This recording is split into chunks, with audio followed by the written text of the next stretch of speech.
Welcome back to Housing in the News. This week we are covering the National Association of Home Builders, the NAHB, addressing Congress about the supply-side issues affecting housing affordability. 77% of all U.S. households can't afford a median-priced new home, mainly due to a shortage of housing units in the millions and rising construction costs. NAHB Chairman Buddy Hughes outlined the 5 key factors contributing to the issues. Lending, labor, lumber, lots, and laws, collectively known as the 5 L's. L is lending. Credit is tightening for development and construction loans, making it more costly to invest and build. Additionally, many builders rely on federal housing programs to supply new homes and apartments at an affordable rate.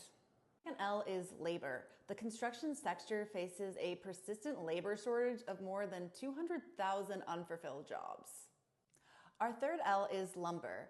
Construction material costs have been up 34% since December of 2020, mainly due to supply chain issues, which are likely to increase with more tariffs. Our fourth L is lots. There are a limited number of lots to build on due to zoning and land use regulations. We have laws. Outdated and exclusionary zoning practices drive up costs, making it harder to build the kind of entry-level housing that first-time homebuyers need. In fact, regulatory costs make up a quarter of the price of a new single-family home, and even more in apartments, largely due to delays and zoning restrictions.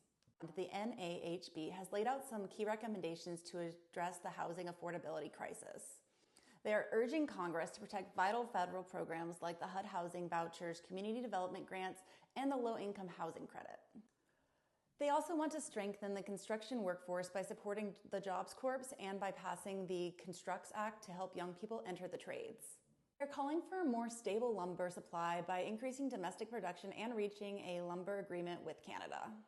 Finally, the NAHB is pushing to modernize outdated zoning rules and cut back on excessive regulations. At Hawks, we believe that the NAHB's recommendations are a strong step towards the kind of housing policy and changes that empowers working families and makes housing more attainable for America's doers.